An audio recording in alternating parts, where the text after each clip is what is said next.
As adults, we make an average of 35,000 decisions every day. Now that's about 2,000 decisions an hour if you have 7 hours sleep. A decision every 2 seconds. And the decisions we make create the life we live. So how do you make sure you make good decisions and create a good life? How do you stack the cards in your favour to ensure that as many of those 35,000 decisions, especially the big ones, are constructive and positive? Or simply, the best decisions are the ones where you act and behave in alignment with who you really are. In both my personal and professional experience, where there's alignment between choices, actions, and your core being, great things happen. Gifts come our way. There's positive events happen, surprises, good stuff happens seemingly out of nowhere. We seem to have more luck, more flow, and less friction in our lives. Similarly, when we act and behave in ways that don't fit who we truly are, when we stray from the path, difficult and stressful things start to happen.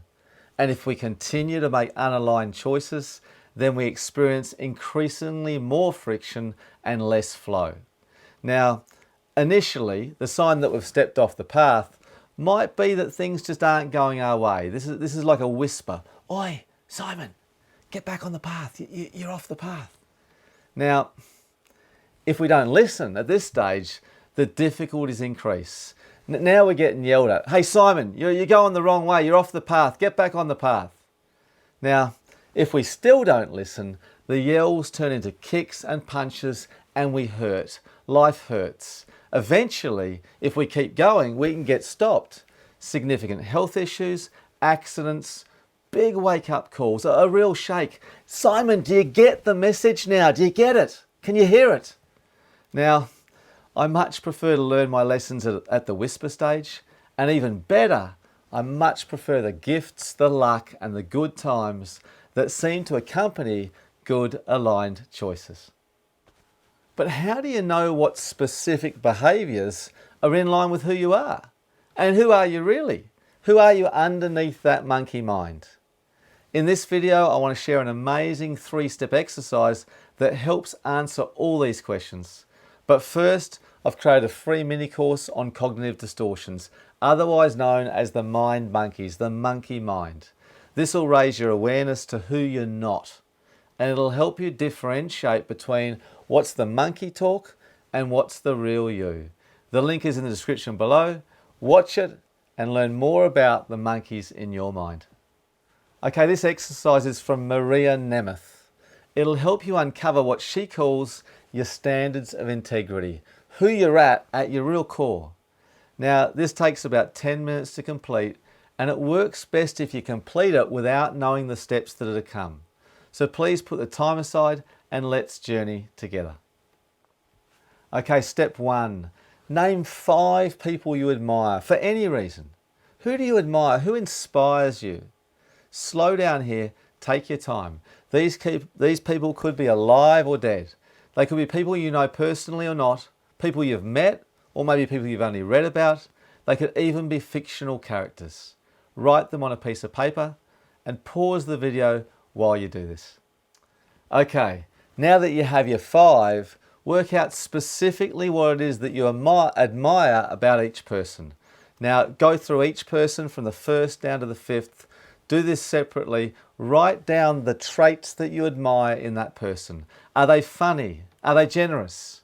Is it their drive and determination? Are they loving and kind? What is it?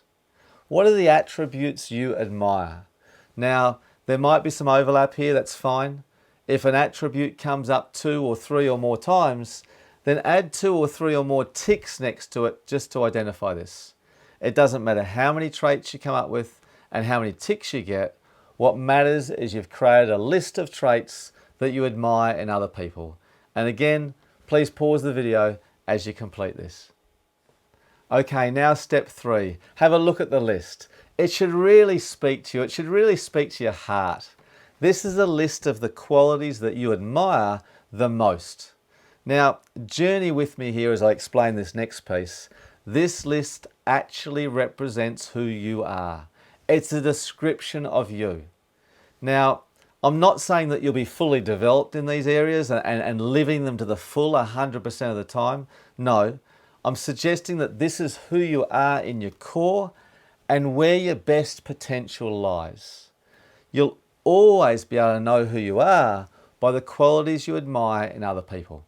If you didn't have these traits within you, you wouldn't be able to recognize them. For example, a sociopath doesn't and just can't admire empathy. The sociopath doesn't have that receptor site within them to recognize this. They can't do it. Whatever you admire is a reflection of who you truly are. These are your standards of integrity. Write them on a card or paper, carry them with you, refer to them often. And when you have a decision to make, ask yourself this: how would someone with these qualities respond right now? What decision would they make? Choosing to act with these qualities will keep you aligned and on the path of flow. This year, write yourself, choose yourself the best 2024. Act and behave in line with who you really are, and then keep an eye out for the gifts that will come your way. Please like the video, subscribe to the channel to keep up to date with the videos every week, and make sure you download the course on your monkey mind and the cognitive distortions. You might be surprised what you learn. And as always, most importantly, be kind to yourself as you journey through the next week. We'll see you next time.